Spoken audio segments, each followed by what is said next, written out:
All right, again. Somebody come out and do a motivational speech real quick. Okay, for those that are just joining us, welcome to this year's FY 2021 CEAR Reviewer Training. We're just waiting for everyone to come in. We will begin soon. We're just waiting for most of the registrants to come in with housekeeping. And then at 2 o'clock, I will go ahead and introduce Ann Everts to begin our training.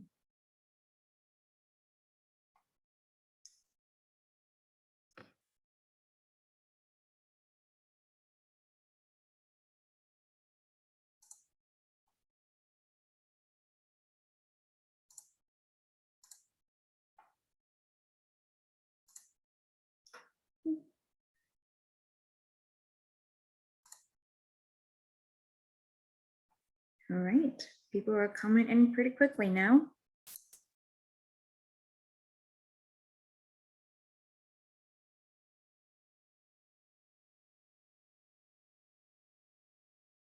All right, let's go ahead and get started. We are about 6 minutes out. Want to go over the housekeeping slides here to make sure that you all know what to expect. Again, welcome. It is about 1:54 p.m. Eastern Standard Time to the FY 2021 CEAR Reviewer Training. My name is Kia Lor, Senior Manager here at AGA. All right, you do have a way to turn on your closed captioning for this training. So on your control panel, there is a live transcript.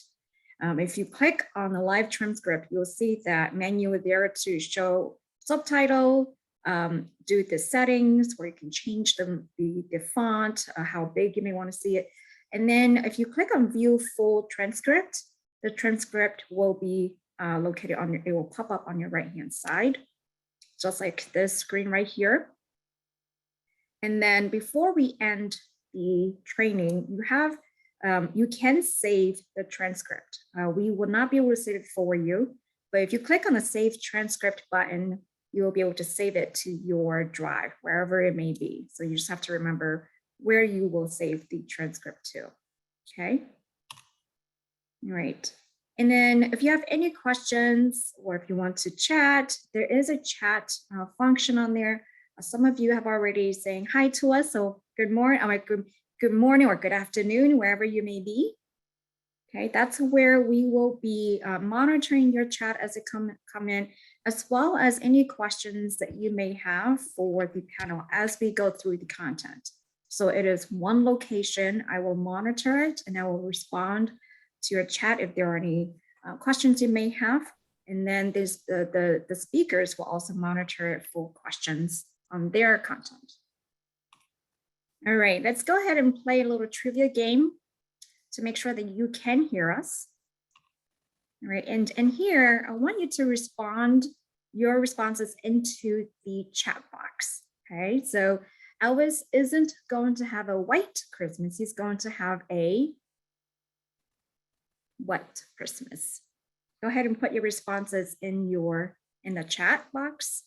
This is to make sure that you are able to hear us and see our screen as well. All right, and it is blue. He's going to have blue Christmas. Okay, Christmas is around the corner, so I hope you guys started shopping already. I know I did. Yep. Okay, CPE credit. We will be using the polling question to track your alertness checks for CPEs. You are able to earn 2 hours of CPEs today. When it pop up, it will be shown on your screen just like this. Click yes to submit, and then click on the submit button. It will turn blue once you click on yes, and that's how we will track it.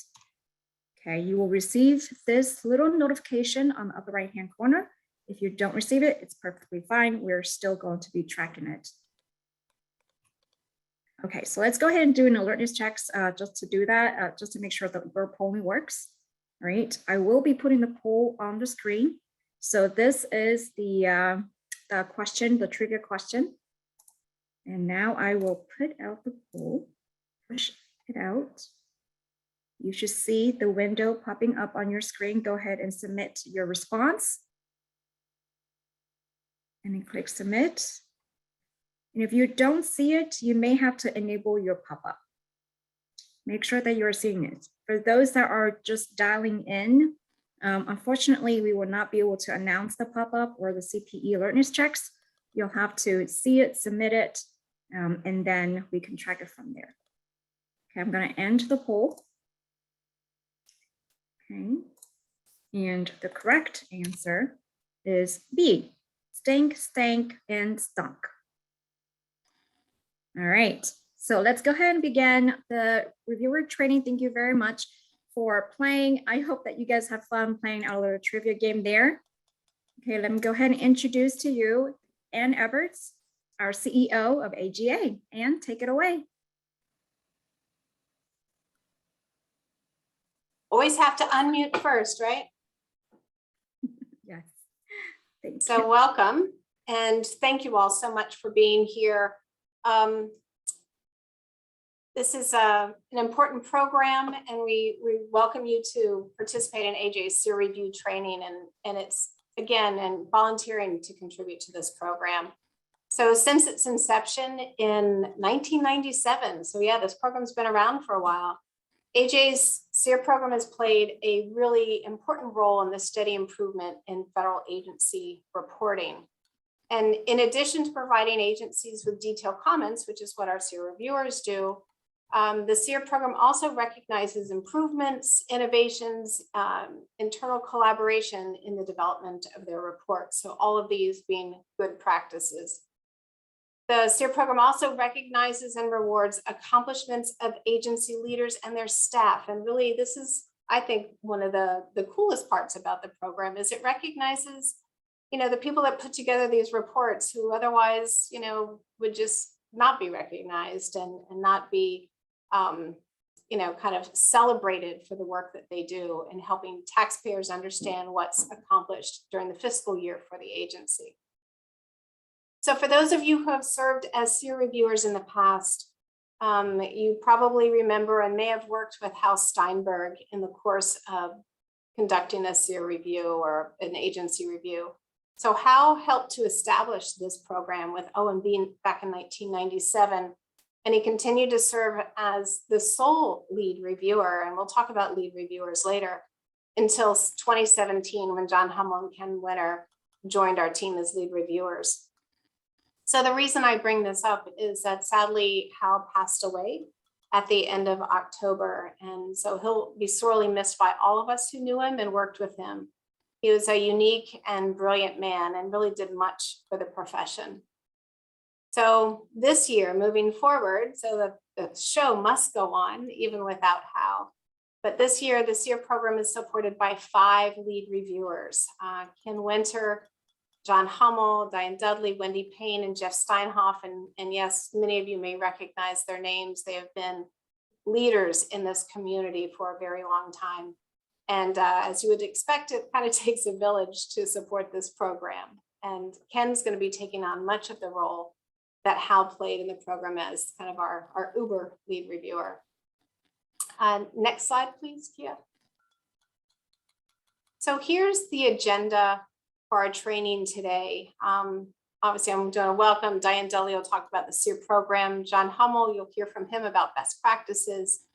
And we're going to get insights from lead reviewers. And then SEER is going to tell you, how and when you'll get your packages to review and what you need to do to support that program or that process.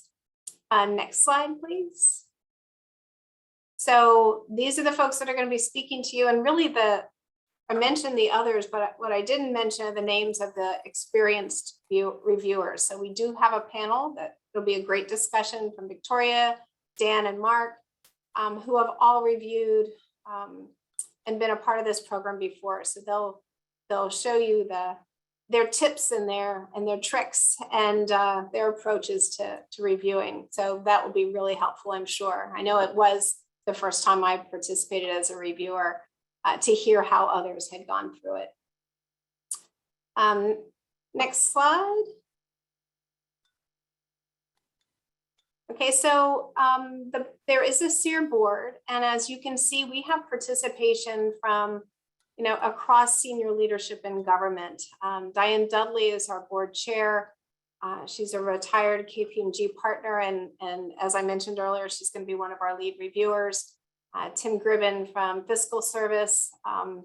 Tim's been a part of the board for quite a while. We have OMB, GAO, and FASAB representation.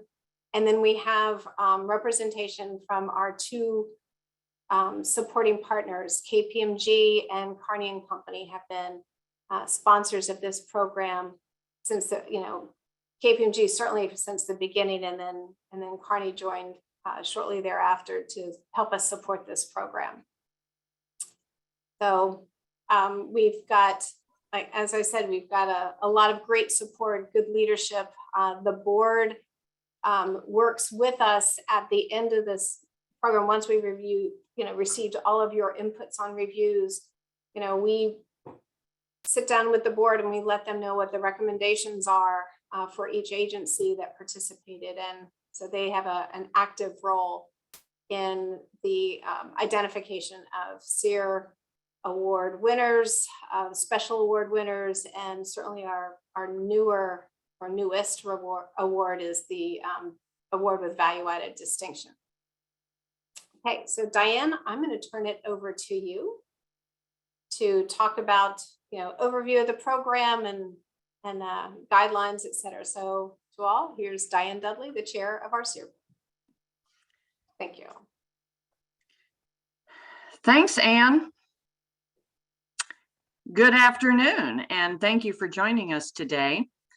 Hopefully you can hear me. If there's ever a problem with the audio, please indicate that in the chat and we'll try to take care of it. Before I get into the details, I would like to ask you to have handy the CEAR guidelines. I believe that Kia distributed these with the invitation. They look like this. So if you have those on your computer, we're going to be referring to those throughout the course of this discussion, and it would be really handy if you have them. Kia, were those sent out to everybody? Yes, they are. And okay. I am going to also attach it in the chat. So bear with me, it will be in the chat, but for those who don't have it, okay? Okay, very good. Okay, so I am going to be referring to certain pages on the CEAR guidelines, and I'm starting here with page number 1. I'm certainly not going to go through the whole thing because I think a number of you might have been reviewers before. In fact, I would like to have a polling question. So Kia, can we activate the polling question?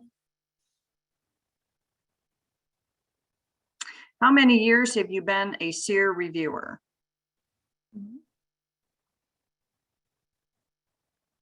All right, go ahead and submit your responses in the poll. And Diane, are you seeing the results as well? Not yet.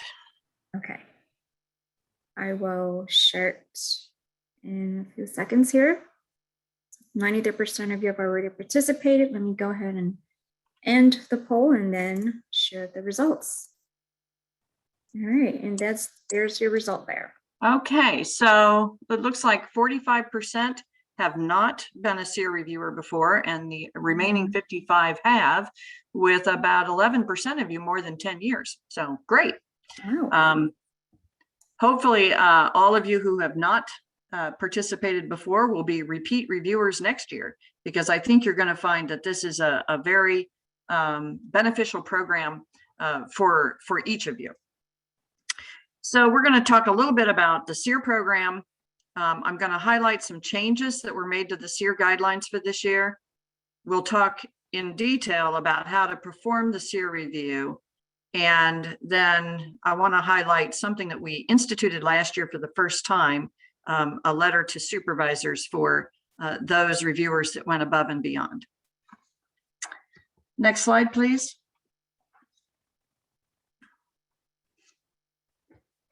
Okay, so the introduction to the guidelines, if you're looking at pages 1 through 10 or so, give you the background of when the CEAR program was formed, which was 1997, and some of the key benefits that the program has yielded. Last year was the 23rd year that we have given CEAR awards. Last year, there were 27 agencies that participated, and 24 of them received a CEAR award. So that percentage of agencies receiving awards has steadily increased over the years. In the beginning, it was more like 50-50. Now it's, about 90% of the agencies that submit are receiving a CEAR award. So that's good news. There's also a high degree of repeat agencies that submit their reports year after year. In fact, the Social Security Administration has submitted their report for review in each of the past 23 years. So that is an indication that agencies continue to find great benefit from the comments that our reviewers provide. And yes, even an agency that's participated for 23 years will receive comments. There's always something that an agency can do to improve their report from the prior year. So we have never failed to issue a comment letter to an agency that has submitted their reports. So a little bit about the documents that you'll be reviewing. And I see that there's an alertness check there. I need to do this too. So 2 types of reports can be submitted. Originally, every federal agency submitted a performance and accountability report, a very long, detailed report that had a very detailed performance section in it. In 2007, OMB initiated a pilot program to scale down the size of these reports, and the concept of an agency financial report began in 2007. It's the same as the PAR, except for the performance section is taken out and issued on a separate date. The performance section is issued in February instead of November 15th, along with the AFR. So either type of report may be submitted for review, either a PAR or an agency financial report. If you get a PAR to review, you'll have the additional performance section that will be reviewed. If you are reviewing an AFR, you will not review the performance section because that data is not going to be available until after our review period. Those agencies that submit an AFR have an option to also submit something called a summary of performance and financial information. I'm going to call that SPIFI for short, SPFI. We like our acronyms in the federal government. So those agencies that submit the AFR might submit a SPIFI. It's optional. It used to be required, but for the past several years, it's been optional. And if they do submit the SPIFI, it will be submitted along with the AFR, and it will be subject to our review. So there's a special section in the guidelines for reviewing the summary of performance and financial information if it is submitted. If it's not submitted, it's not a problem because, again, it's optional. You may be wondering what the percent of PARs versus AFRs are. Last year, with the 27 agencies that submitted for this program, I believe that 21 of them were the AFRs.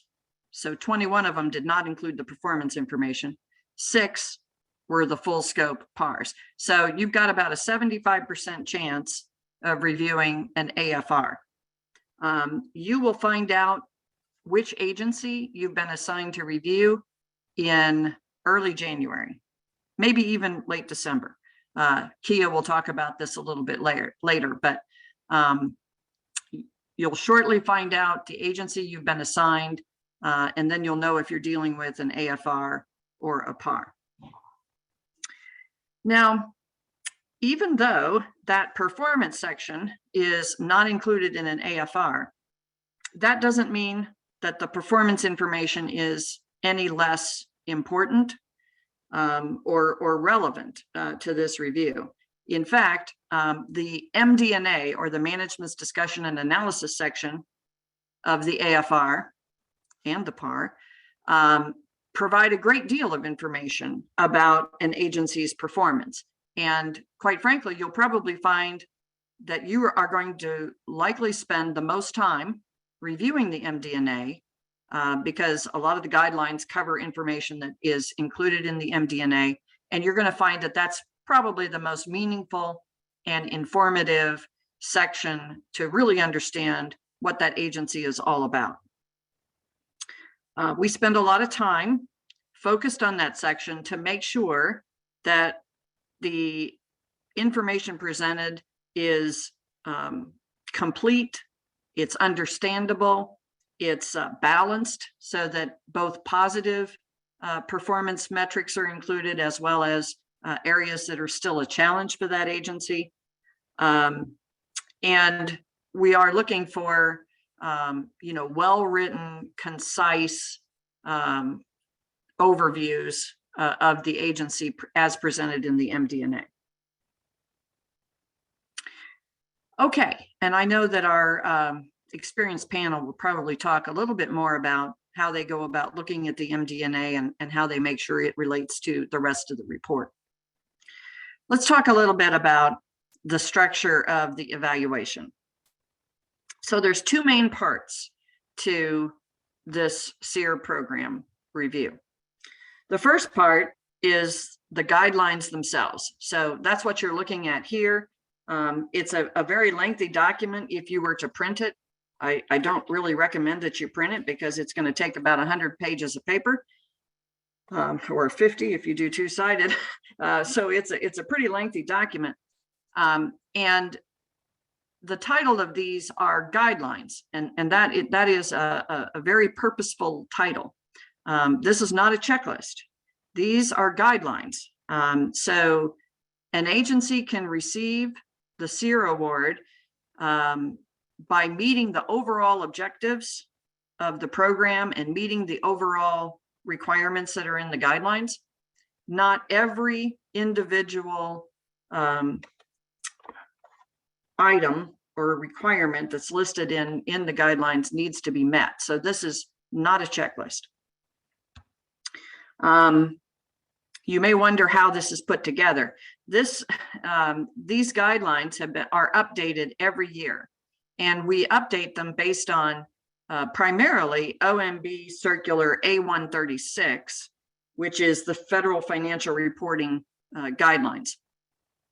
And we make sure that all the changes to A136 are incorporated into these guidelines. We also update the guidelines for OMB Circular A11 if there are any changes in the preparation and submission and execution of the budget, as well as the audit requirements for federal financial statements, which are in OMB Bulletin 2104. So those are the three main guidelines that are covered in the CEAR program. And if you just flip through any of the pages of the guidelines, you're going to see in the far right-hand column, there is a cross-reference to what page or section of A136 or the OMB Bulletin the particular guideline relates to. And as you're doing the review, you might have an opportunity to want to go do a little bit more research to try to understand what the guideline pertains to. So I know when I do reviews, I keep those other authoritative documents handy in case I need to really understand what OMB was looking for in a particular requirement. Okay, so the way the guidelines are organized is there are 5 overall sections in the guideline. The first one concerns both AFRs and PARs. So no matter which type of review you're doing, you will do section 1. And it has subsections in it that correspond to the major sections of the report. For example, Part A is covering the overall organization and presentation of the report. I would definitely look at that because that gives you kind of an overall view of what you should be seeing in that report. Then you have a section on the agency head message, a section on the MD&A, a section on the financial statements, and a section on other information. Altogether, section 1 is probably about 70 pages long in the guidelines. So, and of those subsections, the financial section is about 56 pages. So for those of you who are CPAs and auditors, you will be very, very familiar with those 56 pages of the financial statement guidelines. For those of you who are not auditors or perhaps from the CFO community, that may seem a little overwhelming to you, but don't fear and don't be overwhelmed by the guidelines relating to the financial statements. Quite frankly, there's just simply a lot of requirements that agencies must comply with in putting together the financial statements and the footnotes. There are just a lot of required disclosures. But the good news for each of you as CEAR reviewers is you can be assured that the financial statement auditors have already looked at those requirements in great detail. And so has the CFO and OMB for that matter. The financial section has gone through numerous reviews. So that's not to say that one of the required disclosures might have been missed, and you very well might identify it. But chances are, we actually have fewer comments in that area than other aspects of the report because the auditors have already looked at that area extremely closely. And we as CEAR reviewers are not re-auditing these financial statements. So take some comfort in the fact that the financial statement area has been reviewed very detailed.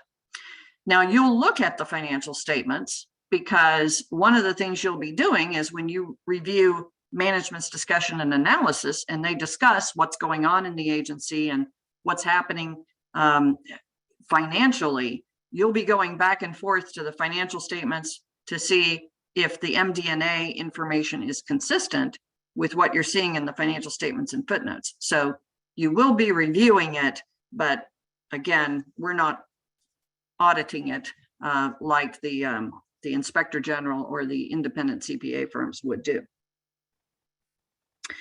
Another thing that will likely help you as a reviewer is the agencies that have submitted their reports to this program are encouraged to take the guidelines and cross-reference the guidelines to their report, including page numbers of where you can find each of the guidelines addressed. Now, that's an optional thing that agencies are encouraged to do. And I think at least 50% of the agencies that submit their reports to this program do provide cross-referenced guidelines. And if they do, that's going to help you quite a lot, because if you're struggling trying to identify if something's been addressed, you could just look at the cross-referenced guidelines and see where the agency thinks it's addressed it. But again, that is optional. If the agency has submitted guidelines that are cross-referenced, CEAR will be sending those to you along with the report that you will be reviewing. Okay, now that was section 1 of the guidelines. Section 2 is only 5 pages long, and it covers what you need to do if you have a PAR, the Performance and Accountability Report, for review. Like I mentioned before, that's going to include a section on performance results, which you will not find in the AFR. So you only refer to section 2 if you have a PAR. Section 3 is also very short. It's just 1 page, and it covers the guidelines for the SPIFFI, the Summary of Performance and Financial Information, which is an optional report. CEAR will send you the SPIFFI if the agency has submitted it for review, and then we will review it as part of this program. Section 4 is also very short. It's really geared for agencies. It identifies upcoming statements of federal accounting standards that are not yet applicable for this year, but have been issued by the FASAB and will be applicable in future years. For example, this year on page 96, we identify that FASAB 54 is coming up on leases for fiscal year 2024. FASAB 57 is coming up in 2024 for various standard updates. And then FASAB 57 or 59, I'm sorry, on land is applicable in, well, part of it is applicable in FY22 with the remainder in FY26. So you might want to glance at that, but those are standards. We do that as a service to federal agencies to give them a heads up on things to consider for the future. Then section 5 is a section just for you as reviewers, and you might want to just flip to that real quickly. It's right after page 96. It looks like this.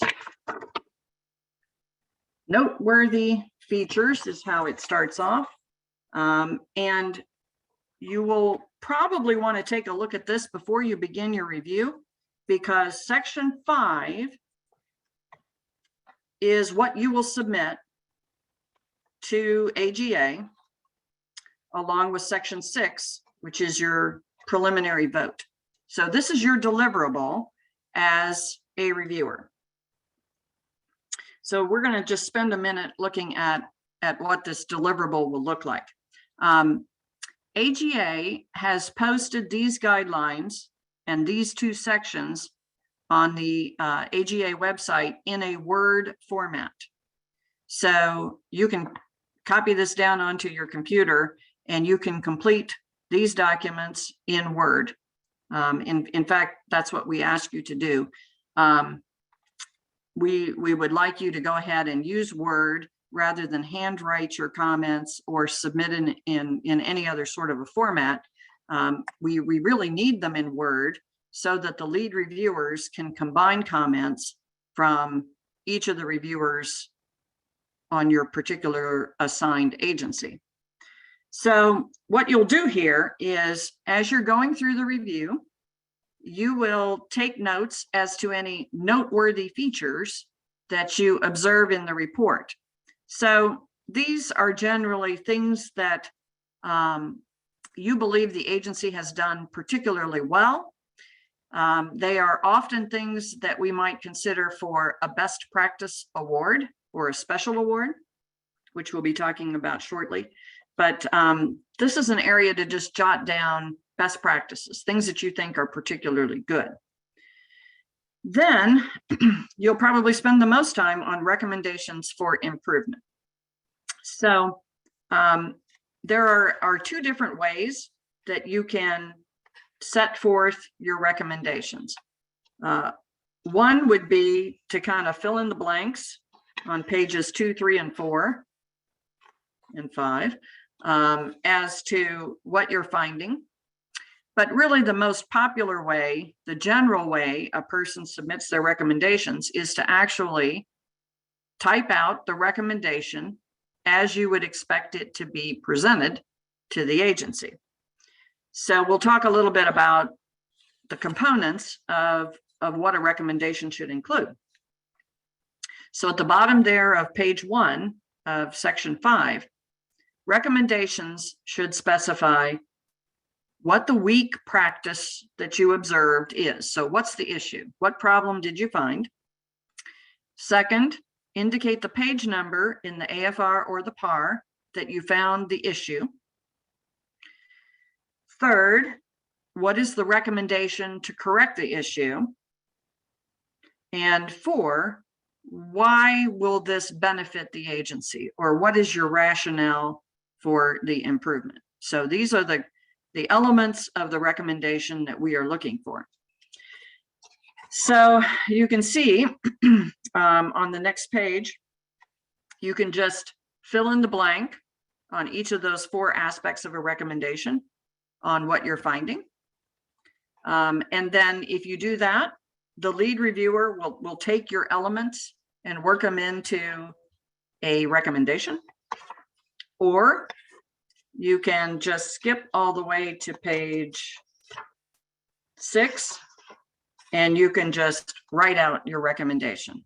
And I'm going to give you some examples of some well-written recommendations that you can use as a guide. Okay, I'm going to talk a little bit more about recommendations in a moment, but let's just finish looking at the section 5 and 6. On page 8, there is a section called Special Awards. So here's where you can nominate an agency for a special award and indicate some rationale for why they might be deserving of a special award. And then section 6 is the request for a preliminary vote. And again, you do this individually. So you'll indicate the agency that you reviewed, whether or not you think a certificate should be awarded, and reasons why it should not be awarded if you believe the answer is no, it should not be awarded. And remember, again, this is an overall assessment. If there's just 1 or 2 minor issues here or there, that is not going to eliminate an agency from getting an overall award. Now, this is all then reviewed by the lead reviewer, and the lead reviewer will summarize your comments along with all of the others that have reviewed the same agency, and they will send you back a proposed overall letter, which you will discuss in a team meeting. So let's talk a little bit more about the review team and how this process works. So as I mentioned before, you will be notified of which agency you will review in late December or early January, and you'll receive a package of all the information that AGA has received from the submitting agency, including the guidelines if they've completed it, a printed out copy of the PAR, last year's recommendations if they participated in the program before, so you will know whether this agency has received an award in the past. What you will not know, though, is who the other reviewers are, because we expect you to do the review independently, and then you will meet as a team to discuss it. There will be a total of 5 people who will review each of the agency reports. 4 of them will be people just like you that are doing this completely independently. It is highly likely that each of the 4 independent reviewers will be from different backgrounds. Usually there'll be one auditor, maybe somebody from an inspector general's office, or maybe somebody from a CPA firm. Generally, there'll be somebody from the CFO office. Generally, there'll be somebody that has a performance type background, or maybe a budgetary background. And then perhaps the 4th reviewer may be somebody from academia. So generally, the 4 reviewers will have very different backgrounds.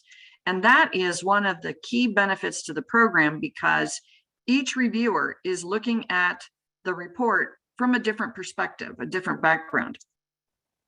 Obviously, the auditors might focus a lot on the financial statements. The performance people are going to focus a lot on the performance results and the MD&A, you know, so on and so forth. But everyone has a bit of a different background. And it's amazing to me that there are very few overlapping comments. When you pull all of the comments together from the independent reviewers, everyone is seeing things a little bit differently.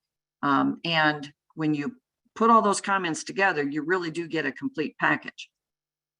The lead reviewer, which we're going to talk about a little bit further in the next section, is the person that is coordinating the independent reviewers.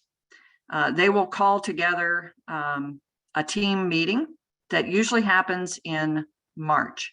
So you're going to do the review independently. You'll do that in January, early February. You'll have at least 3 weeks to do your independent review and submit your information to AGA. The lead reviewers need a couple of weeks to consolidate those reviews. And then there'll be a team meeting usually in March. And that is an extremely beneficial exercise. It is expected that each reviewer will participate in the team meeting, because that's when you really vet together each of the comments and which ones are going to make it to the final report.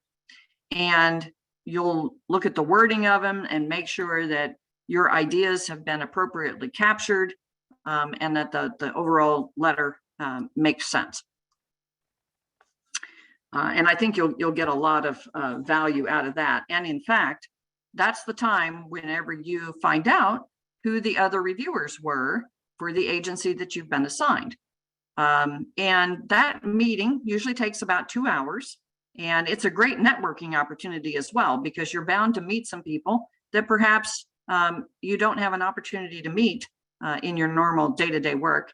And long-lasting networking relationships can be built based on the interactions that you have in that team meeting.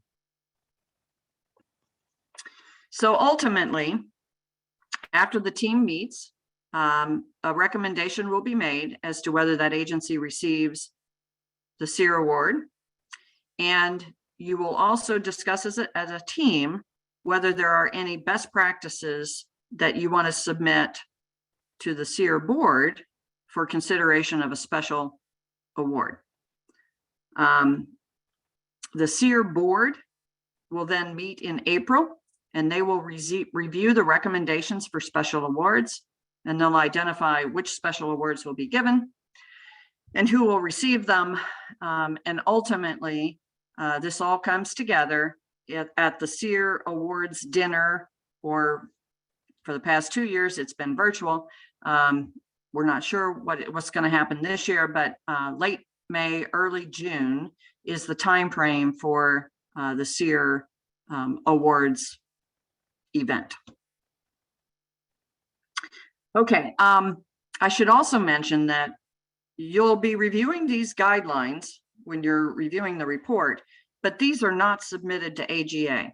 So even though you're reviewing the guidelines and you're using them to do your review, the only thing that goes to AGA is section 5 and 6, which we just reviewed, of the guidelines. So your recommendations are the only thing that goes to AGA, not the guidelines. Okay. One other thing that I should mention is, it's mentioned on page 5 of the guidelines, is you will be reviewing the AFR or PAR in hard copy. Kia is going to give those to you in hard copy. However, we do ask that you go online and try to find the AFR or PAR posted on the web. That's one of the requirements that the agencies have, is they need to post their AFR or PAR. And oftentimes we found that they're sometimes hard to find. So we'd like you to see if you can find them, and perhaps test any other links that you see in the AFR or PAR to make sure that they actually work. That is a frequent comment that we give to agencies if we find that we can't find the PAR or AFR, or the links don't work. So that is something you will actually be able to do as soon as you find out which agency you've been assigned. I also mentioned that Kia will send you the prior year recommendations if they've participated in the program. One thing that we ask you to check is to see whether the agencies have implemented the prior year recommendations. If they have not, then we generally provide a repeat comment, and we indicate in the recommendation perhaps at the end, maybe in parentheses, this is a repeat comment. I can tell you that historically, reviewers do not look favorably on those agencies that have significant repeat comments. That's an indication that perhaps the agency isn't taking this whole process as serious as we would expect them to. On the other hand, reviewers view it very favorably when they find that the prior year recommendations have all been implemented. So consider that in your review. It is possible that a prior year recommendation maybe cannot be implemented because perhaps there's a reason why it can't be implemented, or perhaps the recommendation was not appropriate in the first place. It can happen from time to time. But if that's the case, the agency is supposed to indicate why it was unable to implement one of the recommendations. So that will give you some insight to consider. Pages 7 or page 7 of the guidelines indicates some information for you to consider as you're doing the evaluation. Some of the overall criteria to think about are, does the report substantially comply with the technical, statutory, and regulatory requirements? Does the report use results-oriented performance measures? Is it concise, informative, readable, and inviting?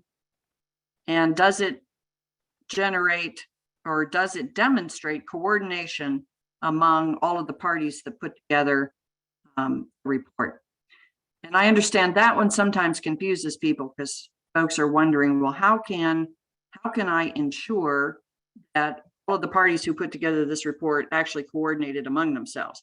Well, you can't be for sure, but I can tell you that I've reviewed some reports in the past where it was fairly apparent that there wasn't a great deal of coordination. For example, and this hasn't happened recently, but let's say 10, 15 years ago, I was reviewing a report where the pagination on the various sections were different. You know, you would start over with page number 1 again after you were already 50 pages into the document. Or perhaps you're reading the Inspector General's summary report and it contradicts what the CFO section says. So there are some indications that you can get that the report may not have full coordination. So if you see that, that's something to make a comment on. There are also 2 mandatory requirements to receive a CEAR award. They are, the PAR or AFR must be issued by the OMB due date unless there's been an OMB approved extension. And the auditor's report must indicate an unmodified opinion as of that due date. So they need a clean opinion on the financial statements as of the OMB due date or OMB approved extension as of that date. And the reason I say as of that date is there have been cases in the past where an agency has perhaps received a disclaimer of opinion on November 15th, but then the auditors continued on and issued a revised report, maybe December, that had maybe a clean opinion. Well, that wouldn't qualify because they didn't get a clean opinion by the original due date. So those are the 2 mandatory requirements. If you have any questions about that as you're looking at your report, be sure to contact Kia and we will discuss that. Okay, pages 8, 9, and 10 of the guidelines have a list of potential special awards, and John Hummel's going to cover that in a little bit later. These are just some ideas of what special awards have been given for in the past. John is also going to talk about the newest award that started 2 years ago called CEAR with Value Added Distinction. And then there's just 2 other sections of the guidelines that I would like to highlight. First is on page 13. There are 6 elements identified on page 13 called Report Elements Not to Overlook. What we did here is we identified the top issues for which comments are given to agencies. So these are the 6 areas that are most often missed. We specifically reviewed these with the agencies when we did a training program for them in August as they were preparing their reports, so as to hopefully eliminate these frequent issues. As mentioned before, not being able to find the electronic version of the reports has been a frequent problem. Another problem is agency head messages often describe only the positive things, only the accomplishments, and omit or don't discuss the issues, or maybe don't even discuss the agency's mission and strategic goals. So, we're looking for a more well-rounded agency head message. Failing to present performance measures that would help to assess efficiency and effectiveness of programs is a frequent issue. Not providing assurance for the financial systems as required in Section 4 of the FMFIA and FFMIA Act. In the forward-looking information, they frequently fail to identify entity-specific risks and uncertainty or future events and conditions that are going to trigger actions that the agency needs to take in the future. And sometimes the IG summary of the most serious management and performance challenges don't address the agency's progress in addressing these challenges. So pay special attention to those 6 areas because they are frequent issues. Then on page 14 through 17, this is just the highlights of what has changed from this year's guidance to last year's guidelines. The good news is that OMB has been working very hard at streamlining the OMB A136 guidance. So about half of these changes from the prior year are deletions. So that's not going to cause you too much of an issue because it's not a new requirement. It's simply a requirement that's gone away. Now, that doesn't mean that an agency can't still present something even if it's not required, but there are fewer requirements. So I'm not going to spend much time going over things that have been deleted. Item number 2, I found interesting. OMB specifically is indicating that the management's discussion and analysis section can be organized in any way and in any order that an agency believes would be most beneficial. What OMB had found is that many agencies were taking the A136 guidelines, and if there was a guideline, they were putting a section heading for it in the MD&A, which created a lot of unnecessary sections. In some cases, there wasn't even valuable information to present for some of the sections, and there was a lot of overlap and duplication. So this we view as a very good step in the right direction because it will help the MD&As be more concise. It'll eliminate the duplication, make it more readable and more usable for the reader. If you look at these changes, 1 through 12 all relate to the MD&A. And again, there's a lot of these that just indicate that something from the past is no longer necessary or it's been streamlined. You may want to take a look at those areas where it says something's been added. So if there's a new requirement, that's one that as a reviewer, I would probably pay a little bit more of attention to. So for example, number 9, a guideline has been added to reflect OMB Circular A136's requirement for reporting efforts taken or planned to assess, measure, and mitigate financial risk relating to climate change. So that's new. You should take a look to see if the agency has done that. Again, most of these are deletions. I'm not going to go over them, or they've been just slight modifications. Items starting on 13 and going all the way through 23 relate to the financial statements. And again, I'm fairly confident that the auditors and the inspector generals have looked to see that these requirements have been adhered to. 14, 15, and 17 all relate to funds from dedicated collections.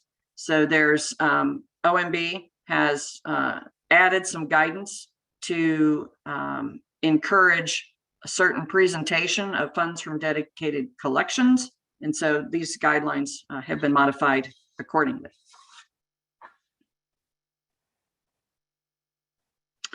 Um, 19 is interesting. A guideline has been added to indicate that information in the summary of significant accounting policies should not be duplicated in other footnotes. I know I saw this as an auditor of financial statements where there was a lot of duplication in the summary of significant accounting policies, and then you'd find the very same wording in another footnote. So we shouldn't see as much duplication, although you can provide cross-references from one footnote to another. But this is an effort that OMB has to try to streamline the footnotes. Number 20 indicates that there's an expansion of the investment footnote that requires a reconciliation of the beginning to the ending balance for investments in non-federal securities. So that is something new. You might want to pay attention to that.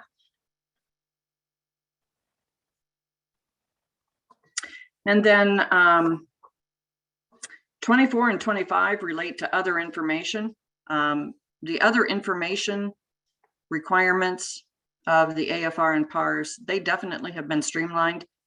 These are both deletions to take out information relating to the Fraud Reduction and Data Analytics Act and a description of the real property portfolio.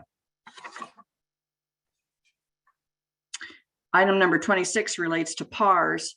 This is the only comment that relates to a PAR, that if you are looking at a PAR, if they have findings from agency-funded evaluations and other relevant evidence building activities completed during the prior year, they need to disclose those. So those are the changes. And then the rest of the document is simply the guidelines themselves. Okay, so with that, let's quickly look at a couple of well-written recommendations. Okay, here are some examples of reviewer comments. So remember, I mentioned before that every comment should have 4 elements. It should identify the practice or the issue that you found, the page number, the recommendation, and the rationale.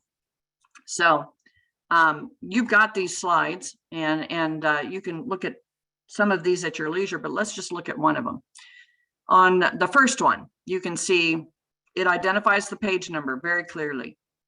The second sentence, or actually it's the third sentence, says it's unclear whether measures are presented for all the strategic objectives. That's the issue.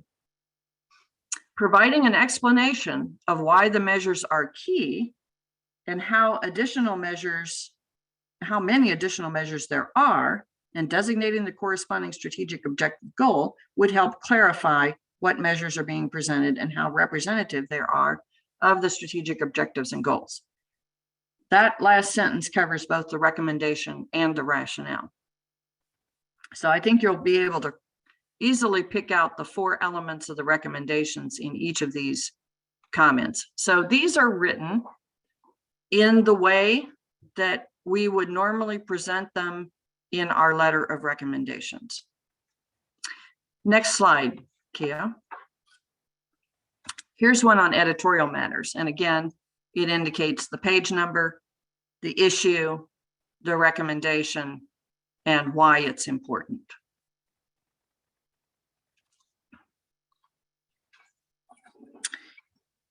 Now, we also have some examples of what not to do on the next slide. So we have seen unnecessary comments before, such as none noted, no noteworthy features.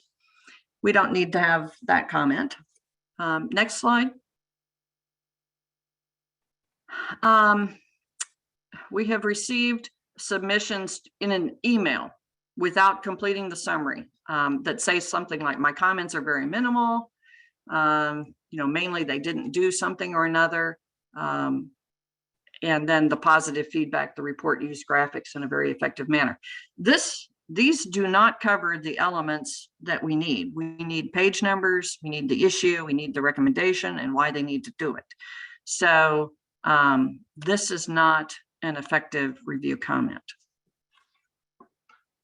And then finally, please do not send handwritten comments without examples or reasons for the recommendations. Very difficult for the reviewers to summarize handwritten comments without the details.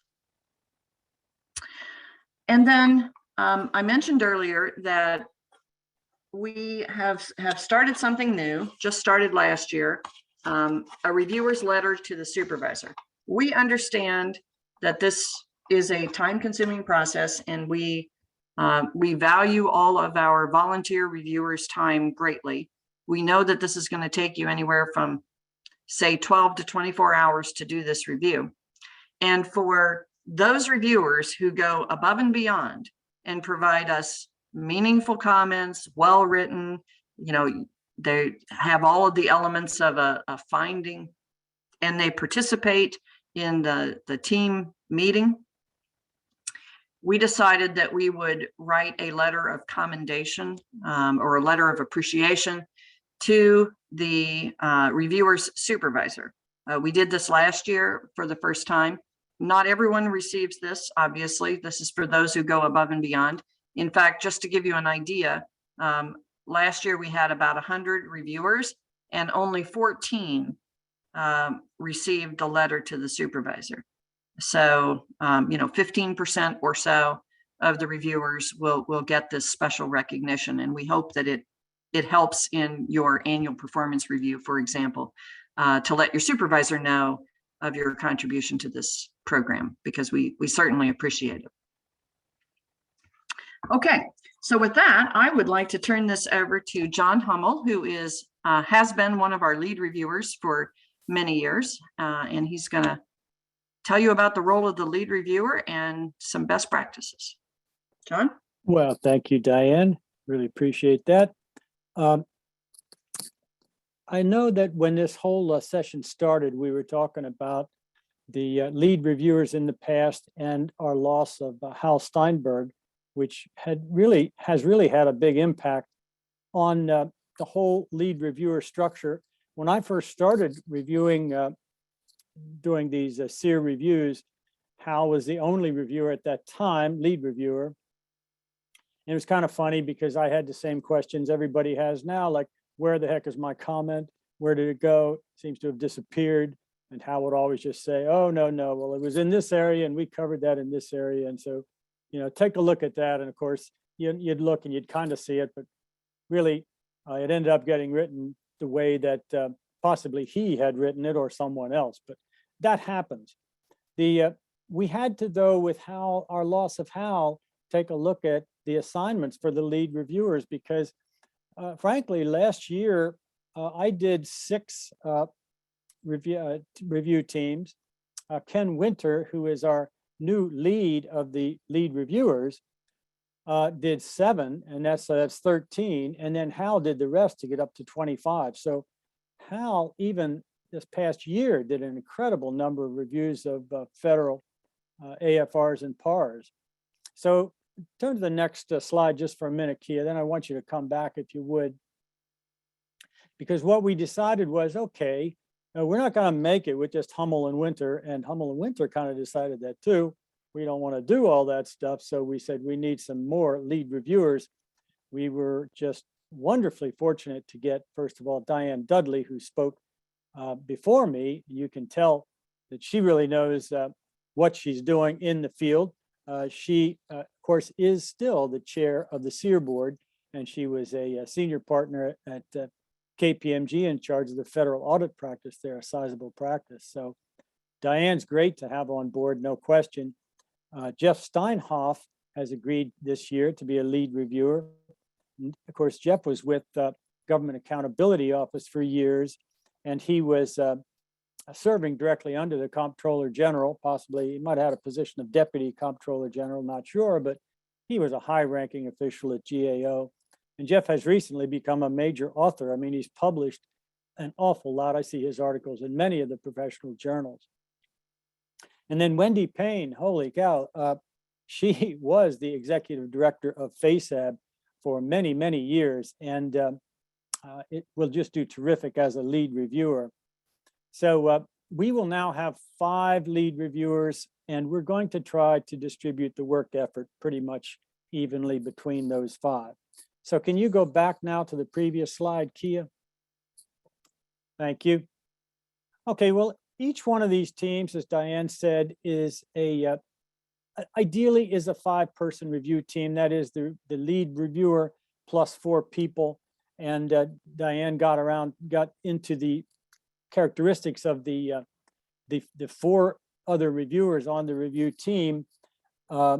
Might be from a CFO office, might be an auditor, might be a performance type of person, might be from IG group, maybe an academic. But also we want to get a little variety between new and experienced reviewers on each team. That's important to do, and that's the way we can learn. And these review team meetings that we have are really critical. Second thought here is that the lead reviewer receives the comments and the recommendations that Diane went over as to what you think could be improved in the document that you're looking at. And we get them in 2 primary formats. One is, the one where the whole comment is written, which is kind of sweet. You can just look at it and see if it's if it contains all the information you want and it's understandable. The second way is it can be parsed out as it's offered in the guidelines. And if you get one of those as a reviewer, you need to do a lot of copying and pasting to put it into the draft. So anyhow, the lead reviewers get these comments from the reviewers. We consolidate the comments and the recommendations into a draft letter format. This is not as easy as you might think, because a lot of times the same issue in a PAR or AFR is critiqued by more than one reviewer. And so what I normally do is the first reviewer to bring up something, I plop it into the draft. But if somebody later comes up with it and says it a different way, perhaps a better way, then I'll use that. And so, but I may have to take the one that was in there first and put it in what I call a holding tank. So, and I would put the submitter's initials following it, so that the submitter could see, oh, that's where my comment went, instead of got dumped in a trash heap somewhere. So I keep track of everybody's comments. They may, when we have the meeting, want to see their comment in there, and then I'll say, okay, what are you saying that isn't said in this first one? And that's what the meeting's all about. The lead reviewers also then take this draft letter and they send it to the review team in advance of the team meetings. That's when you get to look at the draft letter and you get to say, well, okay, I'm satisfied with this, or I'd like to bring up this point and this point, which I hope you do. I mean, that's the idea of the meeting. We, together with Kia, organize a team meeting. I think they're going to be virtual this year. I'm almost certain of that. But it is very important that those who evaluated the PAR or the AFR be on that virtual call themselves and not just delegate it to someone to cover, because we want to hear what the thoughts are in terms of what was submitted. The team leader identifies these so-called best practices or special awards that we want to consider to award to a particular agency. And the team leaders have to give them to the CEAR board for their approval of what we think is important in a document that we looked at.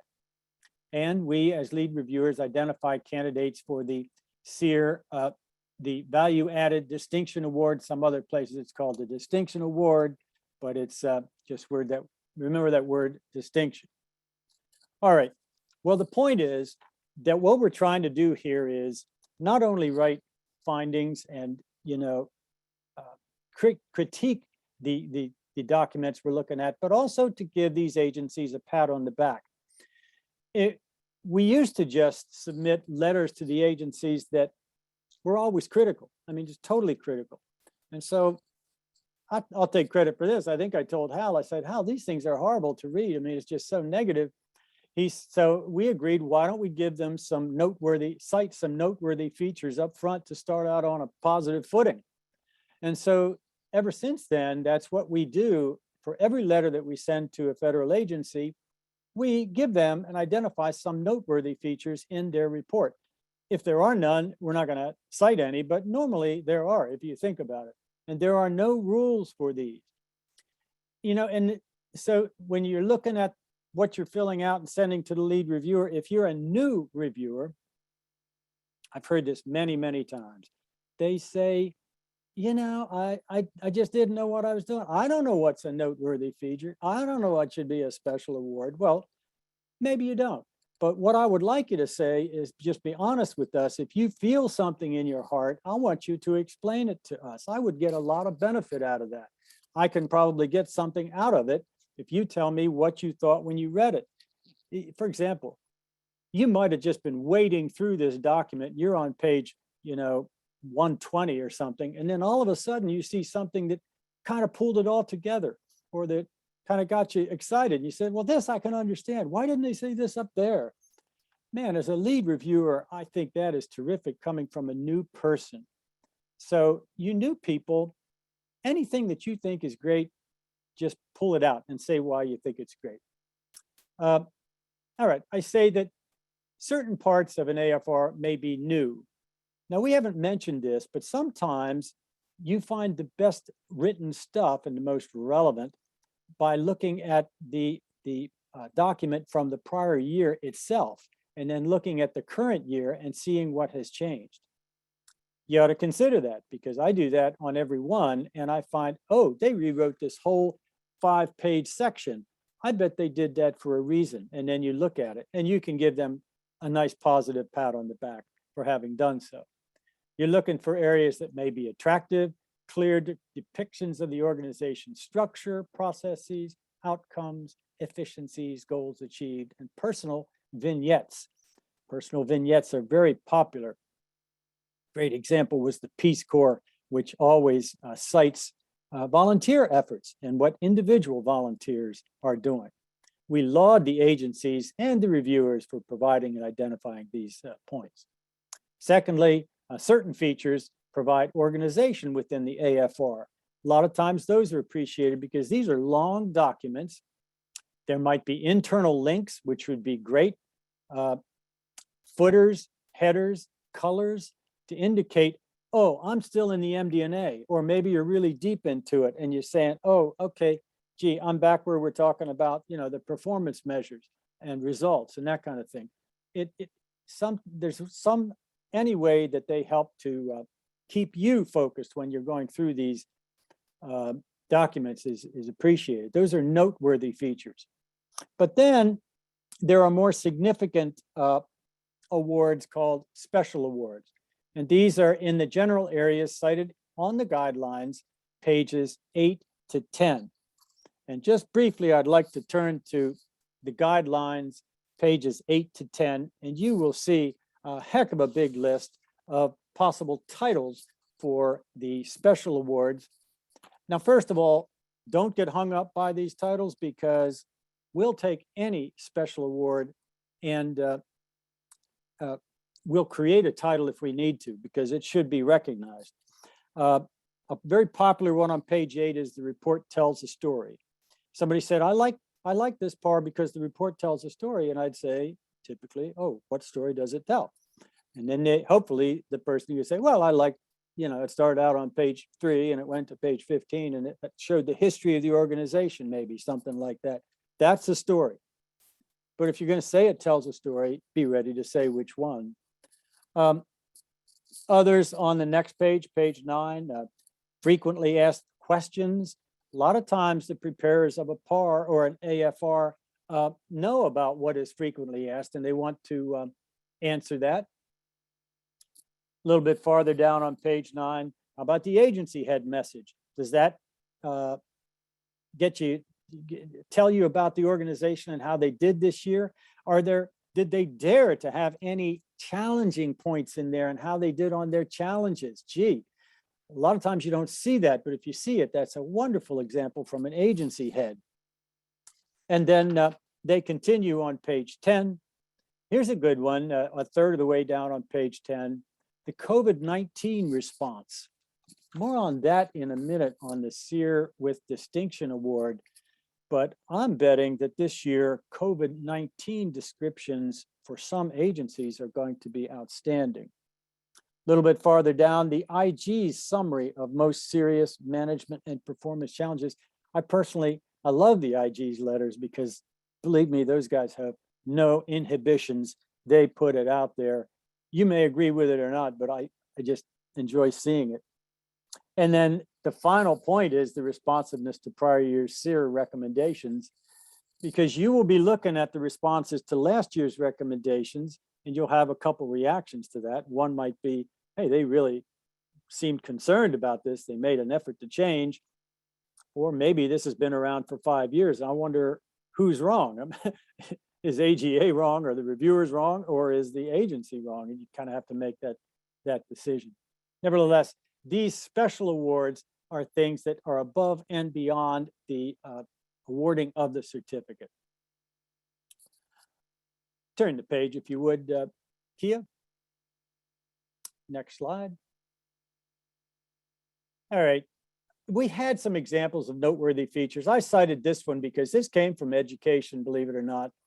And I just like this one that's visible here because it does a pretty understandable description of COVID-19 flow of monies in and out of education, from the appropriation to the obligation to the dispersed. And I like that because I'm looking at what to expect this coming year. And I'm thinking, the federal programs that have provided money through these federal agencies have a heck of a lot of money this year they're going to have to talk about. The Paycheck Protection Program, the CARES Act, the American Rescue Plan, the Infrastructure Act. My goodness, infrastructure maybe not yet, but those other ones are huge, not to mention COVID.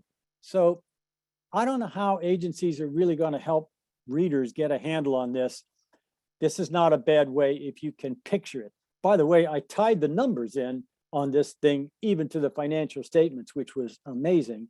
So I thought that was just a great example of a noteworthy feature. In these, we have commendable practices and we have creative applications. I personally am a visual learner, so my eyes are drawn to this kind of thing, as opposed to narrative. And if it's narrative, I demand bullets. Otherwise, I just really can't seem to focus too much on all those details in a paragraph. Next slide, Kia.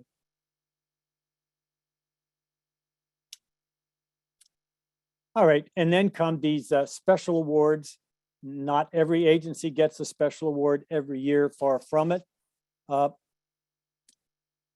said sometimes reviewers come up with the report tells the story. I think one of the best I ever saw was Federal Trade Commission, where, holy cow, in the first 5 or 10 pages, on the bottom of the page, they had a timeline of the history of the FTC, beginning with Franklin Delano Roosevelt and a tape of the guy that you can get on the automated version, giving the introductory speech to the opening of the FTC building downtown and working through what they have done over the years. I just thought that was a heck of a story. And so there's always that kind of an opportunity. There might be sidebars or vignettes. Again, the Peace Corps was the example for that. How about a graphic display of complex financing? Treasury is probably the best example of that. It's hard enough to understand without having, it does help to have a graphic display. The IG summary, these are areas that should be models useful for other agencies. That's the point.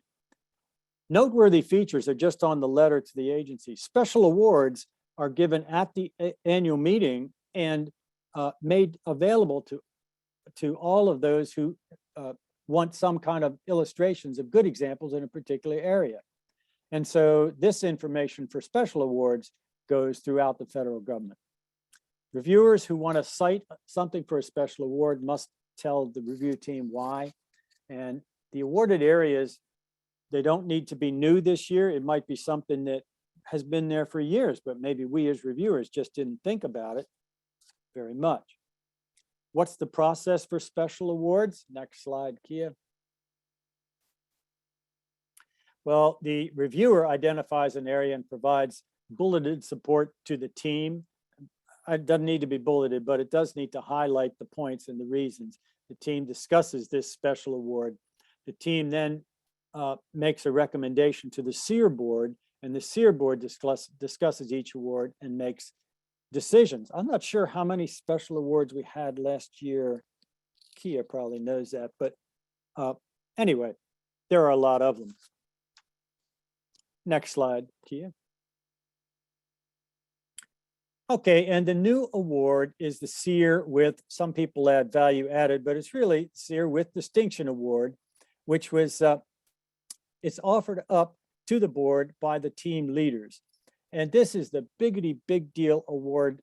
Only one is given per year, provided to an agency that demonstrates how financial management added value to the agency, the United States, and possibly the world. Wow, I mean, that's a pretty high level. And there's at most one of these per year, can't be two. Some years there may not be one, but examples include an agency that developed metrics enhancing US and global safety on air travel. That was the Federal Aviation Administration, the first one to receive, and it was 2 years ago to receive the CEAR with Distinction. The second example is another agency applied data analytics and artificial intelligence to the processing and evaluations of financial information. This is where GSA spoke about their robotics efforts and how they are automated a lot of the things that they need to do routinely. And so GSA got the award in the second. And then the third just thought here is that an agency may have used financial and performance data to inform major departmental decisions. Well, that would be sometime in the future. But as I said, particularly this year, I would not be surprised if we're looking closely at the agencies that deal with the COVID pandemic, killed how many hundreds of thousands of people already. And, you know, that is something that has worldwide implications. So it's going to be fascinating. And I think this is a great year to be a reviewer. Okay, that's really all I have. And I am turning this now back to the next speaker, right, Kia? Actually, to me, John. Okay. This is Diane, and I am going to just briefly introduce our experienced panel. So we are pleased to be joined by 3 experienced reviewers. Victoria Leone is a senior manager in KPMG's federal audit practice. She has over 14 years of experience conducting audits of such agencies as Department of Interior, Department of Justice, and several Department of Defense agencies, including the U.S. Army. She was a first-time reviewer last year, so I'm sure she'll share with us some of the experiences that she had as a first-time reviewer. Dan Schwartstein is a senior manager at Deloitte & Touche's Government and Public Services practice. He's got 16 years of experience providing accounting and consulting services. He specializes in developing data analysis of financial and related operating data for audit readiness, audit remediation, and business process reengineering. He has also been a reviewer one prior time, so he'll share his experiences. And then our veteran reviewer is Mark Rieger. Mark has held leadership positions in various federal, state, and local government agencies, including Deputy Treasurer of DC, Chief Deputy Treasurer of the state of Maryland. And prior to his retirement, Mark was designated the Deputy Controller of the United States. where he was responsible for coordinating OMB's efforts to initiate government-wide improvements in all areas of financial management, including financial reporting, internal controls, grants management, financial systems, improper payments, and real property management. He also served as the OMB representative on the FASAB, and prior to moving to OMB, he held various positions at Treasury, OPM, and the FCC. So, panel, I'll turn it over to you. So I think I'm going to start, and I'm going to start by first thanking the other two panelists.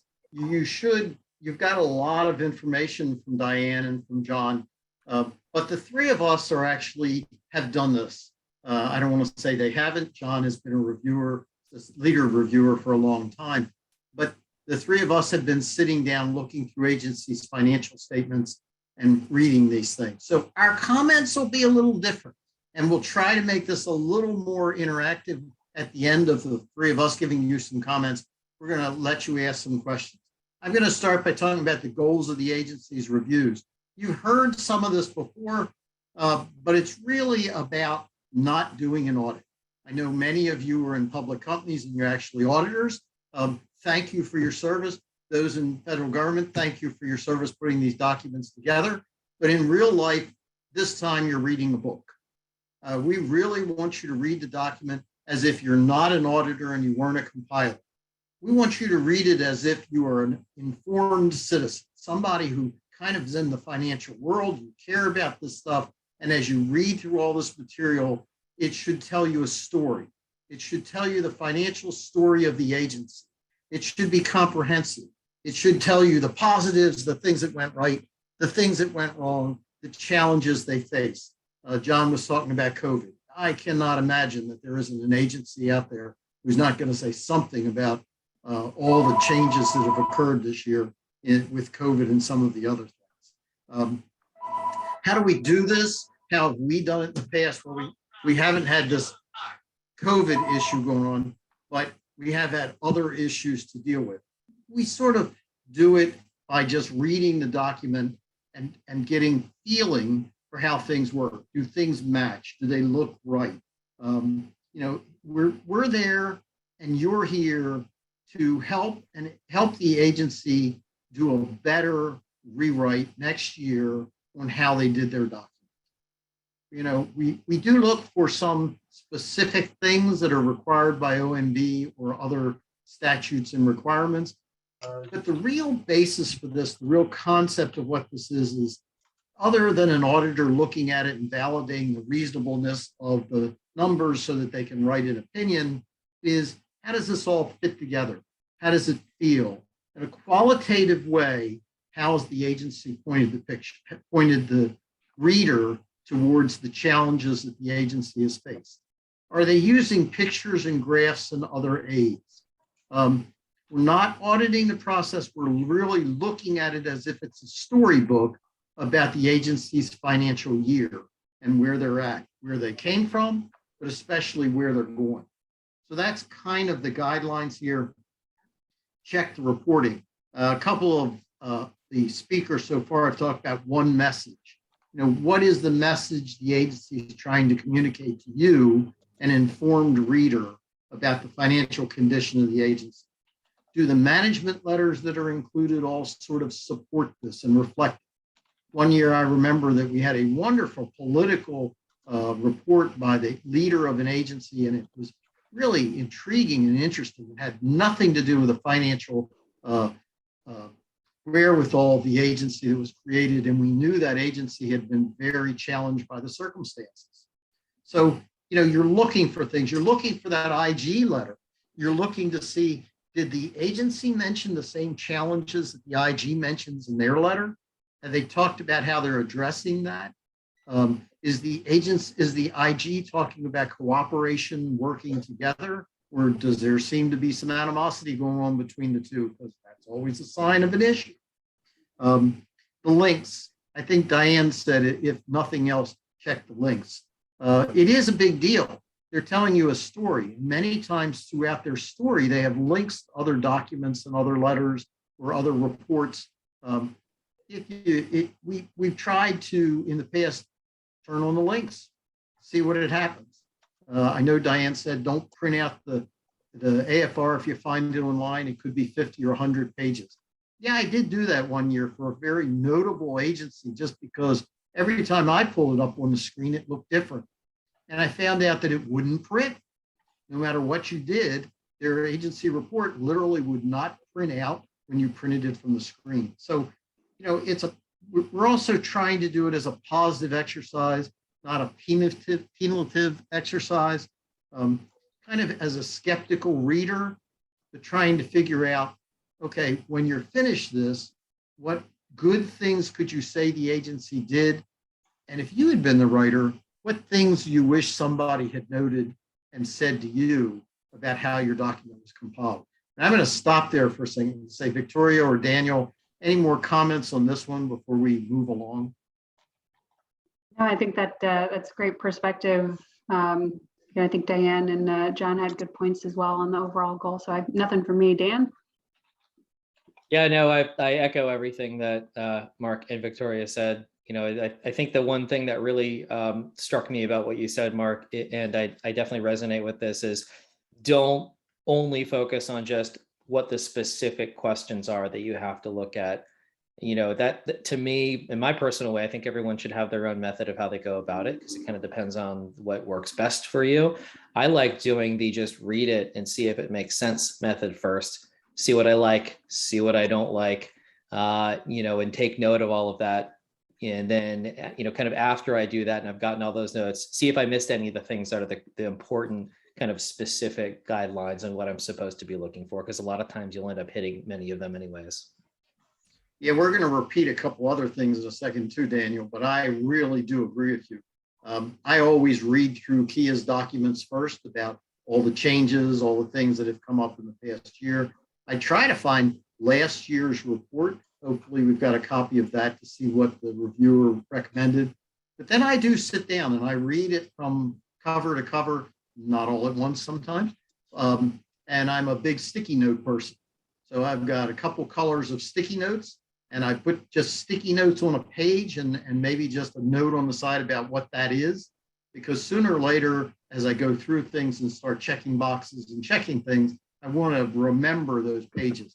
At this point, I have a positive color sticky note and a negative color sticky note. So Kia, let's move on to the next one. Perfect. So this is really geared towards, I think it was the 45% of us that this is your first time doing a CEAR review. So I remember last year doing this. I think Mark had the comment a couple times of, the expectation is not that you're an expert on the entity, it's that you are an informed user of the public. And so there are a couple steps that you can take to make sure that you're an informed user and you're not just walking in cold, picking this up and getting overwhelmed. So before you start your review, Kia will send you your entity that you'll be looking at. There's a little bit of legwork you can do on the front end to just make sure that you've done everything before you get your package. So the first thing that I did last year was just go out and do a news search, find out what your entity is, what were they in the news about this year, what were their major challenges. If you're seeing 20 news articles about something, it'd be kind of surprising if there's no mention of it in anything of their AFR. And the COVID funding is a pretty big thing, as John had mentioned. And so knowing, you know, is the entity I'm looking at, was COVID a big thing for them? Was it a little thing for them? Just doing a little bit of that basic legwork to get an understanding, to become an informed user as it relates to your entity. You'll be looking at an entity that you're not familiar with. I think that's one of the checks they do when they're assigning people. So one of the other things that can help with is just helping get you out of your own head with what you're familiar with seeing. So if you spend a lot of time working on one entity, you might anchor yourself to what you're used to seeing with that entity. And so it can really help just level set you to get you thinking about it in a different way. I think the other key here is don't underestimate how long it might take. We've got some slides later on that talk about, I think it's 24 hours is one of the recommended timeframes for how long it'll take to review a set of statements. Don't think that you can do that in 24 hours straight and you can get through it in one day. Really do be deliberate in how you're setting up your timing. The way that I did it personally was I broke it up into smaller chunks so that you didn't, lose track of things. So sit down, say, I'm going to spend 2 hours on doing this kind of just open-ended research. I'm going to look at last year's financial statements. I'm going to look at their website. I'm going to get a little bit of an understanding. That's going to be 2 hours. Then after I get my package, I'm going to spend 2 hours doing this. I'm going to block off 3 hours the next day. But just being really deliberative about it was something that I found really helpful when I was doing it. And I think that deals with these last couple of points on here about reading last year's assessment and responses.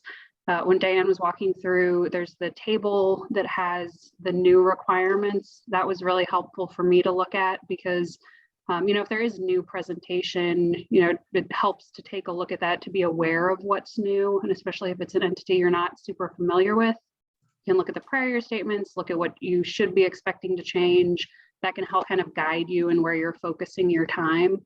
I completely agree with Mark and Dan's points, though, of the first thing that I did after doing this back legwork is to just do a clean read through of the statements without trying to find things that were wrong, without trying to really focus in on anything, just so that you can absorb the story that they're trying to tell.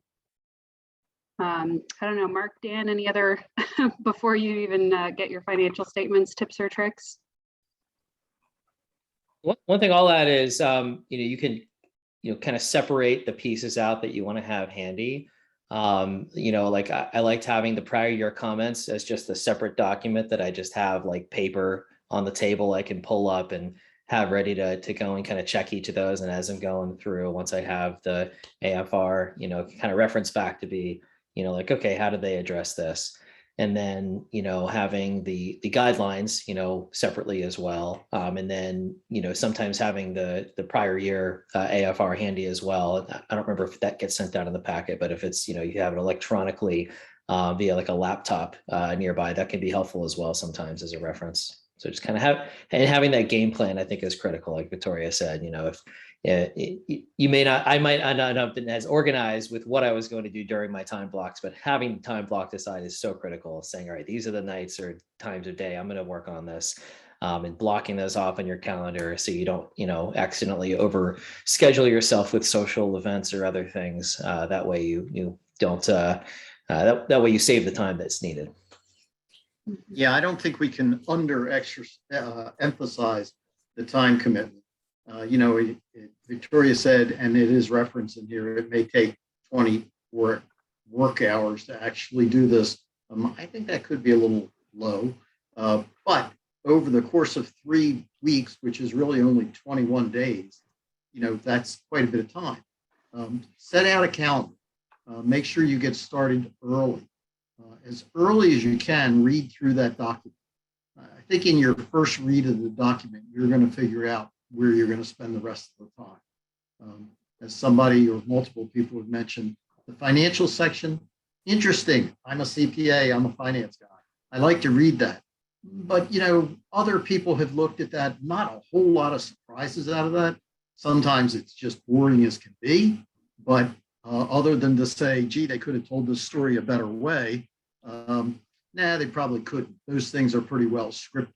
But when you get into the other documents and the other presentations and the other things that are attached, once you do those once, you're going to say, I need to go back and read that part again. Just 2 examples. I remember reading one very large, very prominent agency one time, and I picked up the phone and called Ken, who was the lead reviewer for that year, and said to him, how did these people get a clean opinion? When you read this whole document, how in the world did the auditors actually issue an opinion? And he said, Rieger, why don't you document that and try to bring it up at the meeting? Which we did. We had a good conversation about it. It was really interesting. Or the year that former deputy CFO at DOD, Doug Glenn, had done Interior. Wow, it was a picture book of information. It was really great. It was easy to get through. The pictures were all interesting, except for the fact that they didn't explain with each picture what it was supposed to represent and why it was even there. So we weren't critical of it because it was a neat way of doing it. But we were a little critical to say, you could have explained why you picked that picture at that point in your report. So it is a read. And the faster you read it that first time, the quicker you're going to know how much time you're going to spend. We ready to move on, True? Yeah, so. next slide. All right. Daniel, your turn. Yep. So this one. This is mine. So so for actually performing the review, we've already talked about a bunch of tips and tricks. So I'll kind of, reiterate some of the ones that I think are the most important and the ones that, work for me. We already said, read the report thoroughly one time through when you get it, make note of things. If you want to use sticky notes, great. If you want to rip out a piece of paper, might not be as helpful, but you can do that if you really like one page. I wrote, I would circle things that I would want to come back to, whatever works for you. You don't have to dive into the details of just make a note that you don't forget later. But know that you're going to go back again and get a little bit more into it. And the reason why that's actually important is because there may be a theme that you end up seeing certain things throughout, and you want to kind of make note of all of them together. You may also see something that you saw a question about, but it got answered later. And so for that situation, you may have a not really a negative comment, but some kind of suggestion that may help explain something that was answered later, could have been explained earlier on, things like that. And so, once you've done that initial read through, definitely want to do a deep dive. And it definitely don't want to do that all in one night. So maybe have, your first read through and then just kind of let it settle, have some great dreams about it. And then if you wake up in the middle of the night, write those down. And then as you go through in more detail, make sure that you are documenting those critical pieces that we mentioned need to be documented, the page number, the section, like the more detailed you can get, the better it's going to be for everybody, because the lead reviewer who's going to be compiling the stuff is going to be much better off if they've got all the information they need to be able to pull it together, like the section and the context and the page and things like that. Also make note of any of the outstanding portions, anything that just really stands out at you as, hey, this is really interesting. Hey, this is different. Hey, this is awesome. Write it down. Don't feel like you have to, you're not going to be the only one that it goes through before it gets to the finish line. So if you think something is worthy of even discussing, bring it up. Worst case, everybody else is like, oh, no, that's not that special. But the lead reviewer will make sure that only the real good ones get passed through. Some of the things that I've been focused on, we mentioned a couple times data visualizations. And, Mark made a good point that, a few years back, maybe we had probably seen the first few AFRs that start to get some really interesting data visualizations in. And, maybe we're like, okay, these look cool. Not going to be too hard on them if they aren't, perfect or don't make a lot of sense. But I would say we're probably at the point where it's time to start really holding everyone to a little bit more to the fire, saying, we've got a lot of fresh people coming out of school studying this stuff, studying data visualization. There's a lot of good resources out there. I want to see all of our agencies step up their game and use the right data visualizations, using keys to explain what colors represent what things, making sure that the data visualization represents the title accurately of what the table or chart that it's supposed to represent, and then it answers the question that it looks like it's trying to answer. If you look at a data visualization, you say, I don't really follow this, or I can't really figure this out, but it's probably fine. No, it's probably not fine. The whole point of data visualizations is it's supposed to make much more clear something that is important for you to note, or something that is a trend that you want to see, or demonstrating that the performance is above and beyond what their expectations or goals were. And so if that does not stand out at you, then please make a note of that. I think that's important, an important factor for us to start looking at a little bit more detailed. Like that Sankey chart, I love that one. That one was a great use of showing the flow of funds or authority and use of money from one place to another. So I would definitely highlight that one as something very interesting.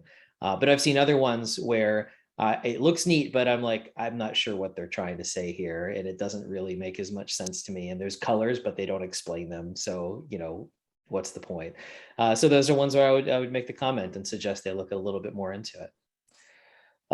Something that's really helpful when performing the review as well is, we already mentioned doing your own research on the agency. That's more than just reading the AFR online. That's looking through their website, get an understanding of what it is they say they do, make sure that that's consistent with what's on their website and within the AFR itself.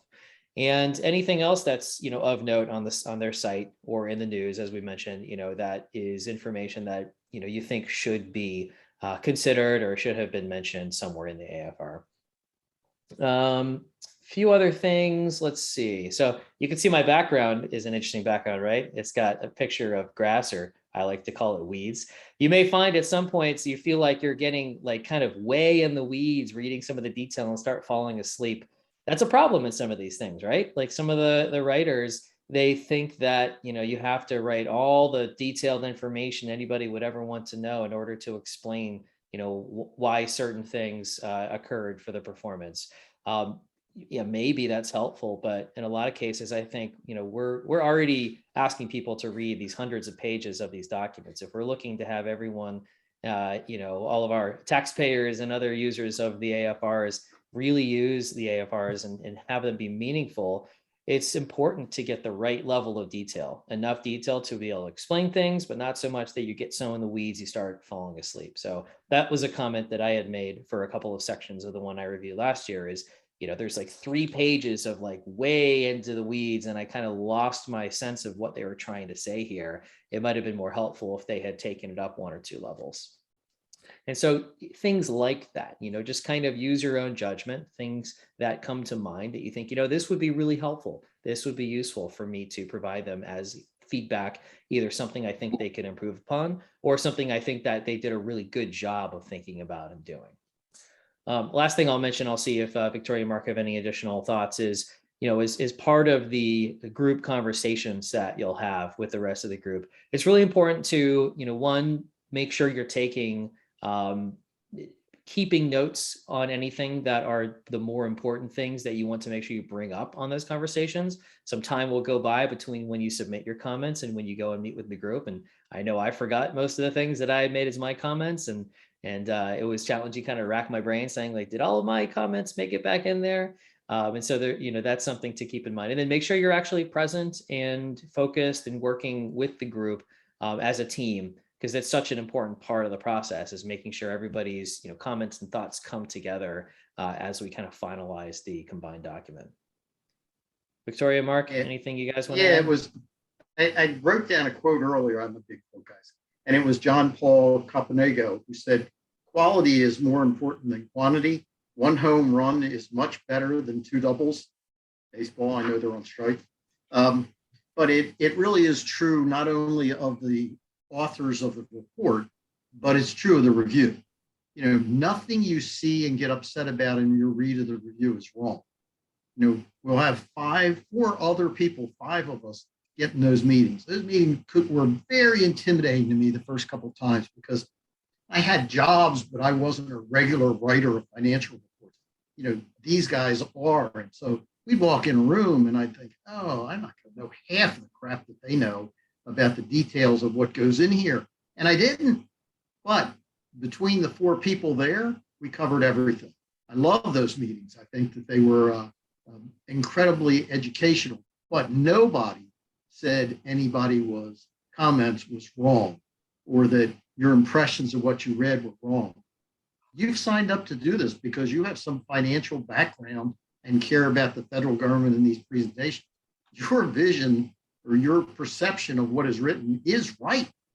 And we all need to talk about how to make it better. So it's a great exercise. I enjoy it very much. That's why I keep coming back. Moving on. So I think I just had one thing to add on this one. So when you're writing your actual recommendations, I think Diane walked through a couple of the examples that were really good. Just another tip as you're doing it. Sometimes I think people try to use flowery language or make it very formal instead of just trying to explain exactly what they saw. I think those examples are really good examples of on page X, this is there, what do they need to do to fix it? I had a couple that I had written them up as I was going through, and when I got to the point of what would they need to do to fix this, I didn't really have an answer. And it was that going through the process of writing up the recommendations in whole as you're doing it can really help you also think through what is it you're trying to say, what are you telling them they need to do? And so do just make sure, especially for the new reviewers, you don't have to do the copy and paste into the little form where it says, recommendation page number. For the first couple that you write, though, it probably is helpful to use the exact format from that form so that you're covering all the elements. If you do then start free-forming, just make sure to go back and compare it to make sure that you included all of the different elements, because that'll be really helpful for you to make sure you know what your comment was, and so that you can find it when you go back to it. Kia, can we do the next slide? I'm going to stay on Victoria's topic, though, for a second. Daniel mentioned a minute ago that there can be some time pass between when you turn all this in and the review meeting, and then again before the report and the awards are actually made. You really do want to write down some notes. You want to, especially if you had a positive or a negative feeling about something as you went through or a finding, you're going to want to be able to put your finger on that when you get to the review meeting.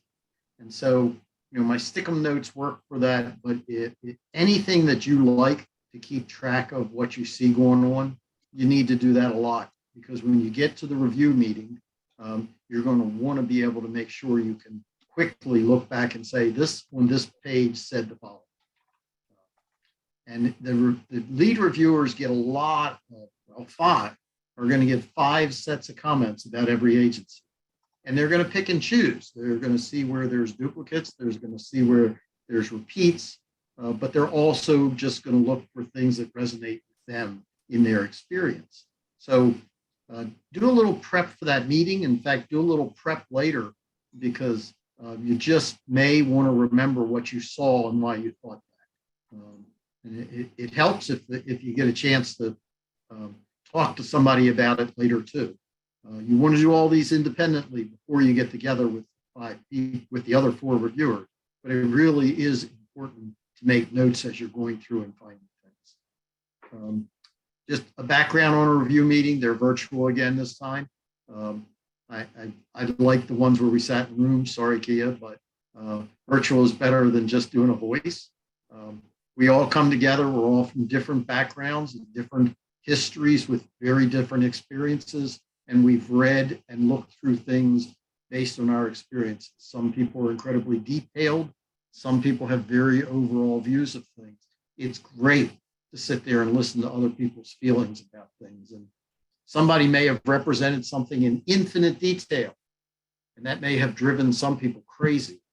But by the same token, there may not be a better way to do it, as Victoria said. It may have been a really good way of trying to get through some difficult facts. So review meetings are cool. The lead reviewer will ship you out his draft right up before the meeting. Make sure you read that before you come to the review meeting, and come with all your notes so you can actually be ready to discuss things. And don't be bashful. It's really great that everybody sits in the room and we're all on the same equal footing, and that people treat your opinions as being as valuable as each other's. It's very helpful. You guys have been there. What do you think of your review? I think the biggest point for me as a person doing it for the first time last year was to really approach it and recognize it as a learning opportunity, where you get to learn from 4 other people that have also looked at the same set of statements. Not all of my comments made it into the thing that came back, and it was very comfortable raising your hand, asking like, oh, I thought this was a comment I had sent in, why didn't it make it in? And you can talk through that process with the lead reviewer, which I think it's a really great learning experience. You also, I think Diane had mentioned, or John had mentioned, that the teams are going to be composed of people that have a lot of different backgrounds. And so there's a lot of things that they were picking up on and listening to them talk through it with the lead reviewer, that it really is a great learning experience. And I think you mentioned the video, like I know everyone's virtual, but to the extent that you can, like it's really helpful to put names with faces to kind of get that nonverbal communication cues from the people on your team. So if you can, do video for those. Yeah, I remember seeing people's faces drain as I made some stupid comment, and I called it stupid, but they were very nice about it and said, well, if you think about it, and expressed it a different way. I would also, and I'm going to mention it again a little later, I personally used to use it as a way of finding people. I'd watch people be in review meetings and realize that so-and-so agency had a real problem. And here was a person who was really good at this, and maybe put them in touch later with a CFO just to say, hey, I met somebody at a review meeting who was really good and right along the lines. You might want to have a conversation. So not only do you get to meet some cool people, but it can really help you as a career development exercise.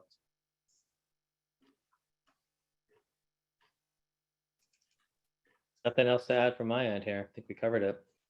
Okay, we're moving on. What's the next one, Kia? After. All right, and yeah, this is just the closeout. So you'll do your virtual meeting. Your team lead might still be summarizing things. So key here, if they reach out to you with questions, make sure to be responsive. Stay in contact with them.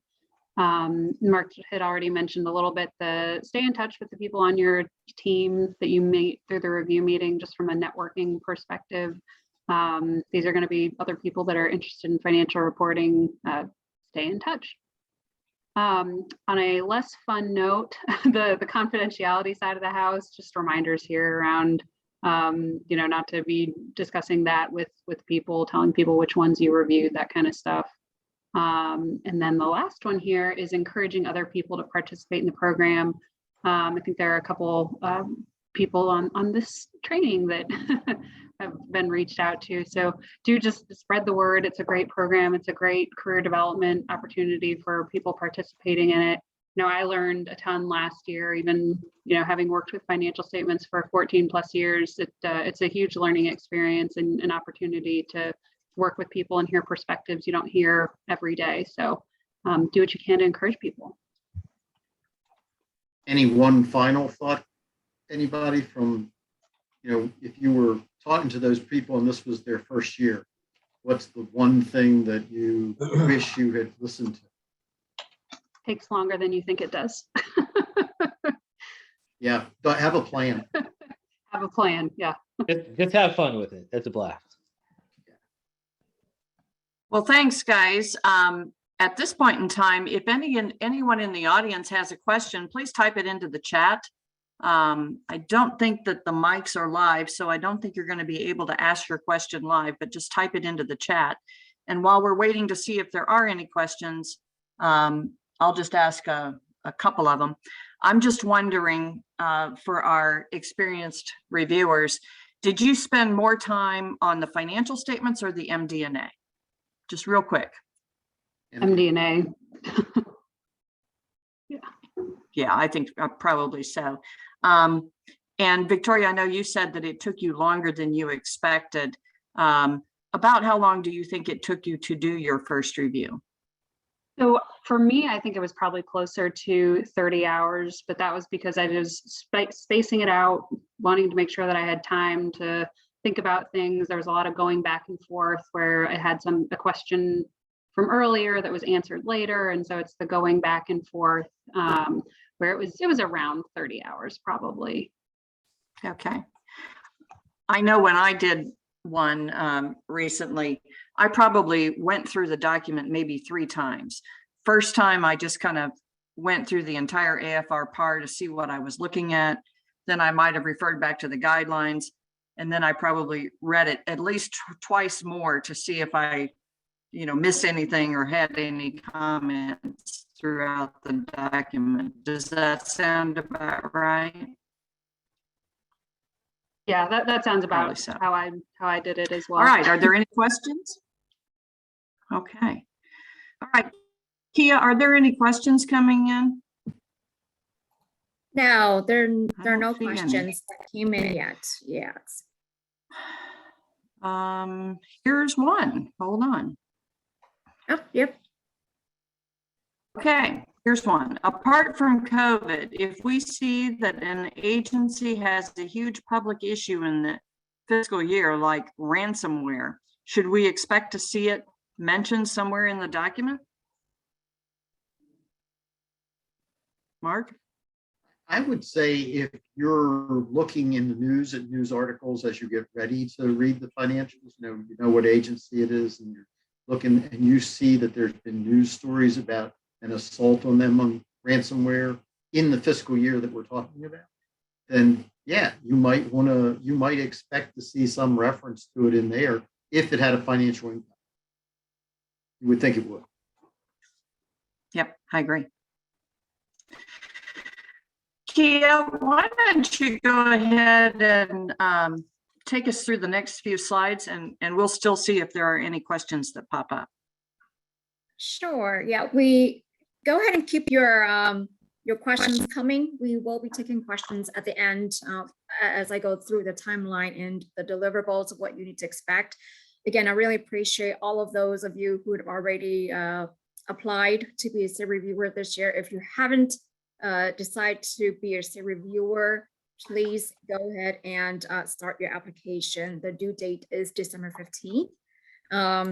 In mid-December, so after December 15th, between that and December 17th, you will receive an email from me, notification from me about your status and the agency that you've been assigned, as well as a confirmation that we should be sending to your home address. So we are going to ship out the packet to your home address, and I will not ship it out until I hear back from you that that's the correct address. Okay, now we'll do that week of December 20th. Okay, so I will give you guys about 2 days, or I'm sorry, probably 24 hours for you to get back to me about your home address, and then I'm gonna ship it out. If I don't hear back from you, I will wait. I know some of you might be on vacation or a holiday break too, so just let me know when I should ship out the packet back to you. Just be mindful, you do have 3 weeks or up to 3 weeks to review your AFR part. Okay, once I receive the notification from you stating that you have the packet in hand, I will then calculate your due date, your comments due date, and then send it back to you when your due date is. And then early February, we will start scheduling meetings with your team and your lead reviewers. As prior panelists said, we will be using Zoom meeting. It's going to be held virtually. I'm sorry, Mark. I know everyone wants to do in person, or most of you want to do in person, but we just want to be safe with everyone and do via Zoom. All right. And in March, that's when we are meeting. You will get up to 2 hours of CPEs. And I say up to because it depends on how long your team meeting lasts. Maximum is 2 hours, but some team meetings may only last about an hour or so. So it's really, I know John and Ken, who were the prior lead reviewers, they usually, their meetings usually last 2 hours. Okay, so you will receive up to 2 hours of CPEs for your meeting.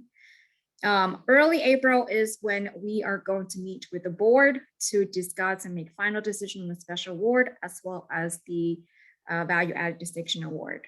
And then early May or June, that's going to be the CEAR award ceremony. All reviewers are invited to attend. This year, we are hoping to host it in person. Okay, so I will let you all know if we are to host in person. Last 2 years, unfortunately, we had to do it via virtually, which was great, but I understand it is a lot better when we can dress up nicely and attend the award ceremony in person. So hopefully, cross our fingers, we will be able to do that this year, but we will confirm. And that confirmation may be in April. We will know for sure in April. Okay. Now, the communications, I will be your main point of contact. If there are any questions you have about the package, about the report itself, please let me know. If you are confused about anything, I can get on a call with you to walk you through on the process, how to review it based on what the prior reviewers have said. So I will walk you through it. If you're a first-time reviewer, just shoot me an email and I will get on a call with you. Okay. Again, we are tracking the packet via UPS. It's not USPS. It is via UPS. You will be in the email for the tracking, so you will get notifications where the packet is, whether it's been delivered or not. When I get a notification stating that the packet has been delivered, I do not calculate your due date based on that. I calculate due date based on when you said, okay, Kia, I have the packet in my hands. That's when I calculate your comments due date. In the email, it will contain an email. I will send you the CEAR guidelines, just the part that you should be filling out. Okay, I will only include that in there. You can download the entire CEAR guideline on the website for yourself, and I will include that link on there too. But in the attachment that was sent to you, it's just the part where you are filling out, and I need it back from you, and it's going to be a Word document. All right. So let me know if you have any questions on those. When it's close to your due date and I do not have your comments, 1 week prior to that, I will send you a reminder, or I will send you an email to ask you about the status. If I don't hear back from you on the day of your due date, I will send you another reminder. If I still don't hear back from you then too, I will wait about a day or two. I will send you an email. So you will be receiving a lot of emails from me. We just want to make sure that we're staying on top of you, because I cannot send your packet, your entire team's comments to the lead reviewer to combine until everyone's comments are together. It's not fair for me to keep sending communications to the lead reviewer if we're just waiting on one person. So we have to have everyone's comment before the lead reviewer receives your packet. Okay, so please make sure you're communicating with me. If you're going to be late, let me know and I will extend your due date for you. But we're using that as a resort. Okay, so again, like Diane said, this year, the summary of performance and financial information is optional. If an agency decides to have one or have it available, I will notify you via email. And then you can go ahead and download it from their website. Most of them will have it on their website. You can begin reviewing that on your own virtually while the packet is in transit. Okay, so again, if you have not, let me just share with you on this website, if you have not become or apply for the reviewer yet, if you go to the AJ website and click on, okay, if you go to AJ website and you click on the standards, certificate of excellence accountability, reviewers, and then you go into the CEAR reviewer application, you will be able to apply for the CEAR reviewer back then at this point right here on the application. And go back to my screen here. Okay, and let me see if there's any questions on here for us to respond to before I go into the certificate itself of when you should receive that. See, the next question is, do we find out the lead reviewer were assigned to at the same time you receive the documents? No, you will not be notified of that. And the reason why is because we need to do the report, we need to review the report independently and anonymously. I will not notify none of you will know each other until we meet in March at the team meeting. That's when you're going to know who your team members are as well as the lead reviewer. Hey, Kia, I don't know if you can hear me or anybody can hear me, but can we ask these people to please, if you know someone else who would like to be a reviewer, or if you know somebody who you think could benefit from doing this process and looking at these documents in a more holistic way, even if they audit the financial statement, can you please encourage them to become a reviewer? It's much easier when we have a lot of reviewers. Yes. All right, do we need to provide our home address? We use business address in the application process. Yes, if you used your business address in your application, please send me an email with an update to your home address. I will correct it in your account. When I send you your agency and your home address, I will ask you, is this the correct address for us to send the packet? Is this your home address to send the packet to? At that point, you can let me know, or right now, if you send me an email, then I will update it, and that way it is correct on your that email, and you can go ahead and confirm or not confirm. But to Mark's point, go Yeah, ahead. I'm thinking that this question really is, if a person wants the package sent to their business address, can you send it there? We can send it there. Just make sure that you are there. Sometimes UPS does deliver over the weekend. So if you have access to work, that's perfect. If that's the address you want to send it to, fine. But best practice is to send it to your home.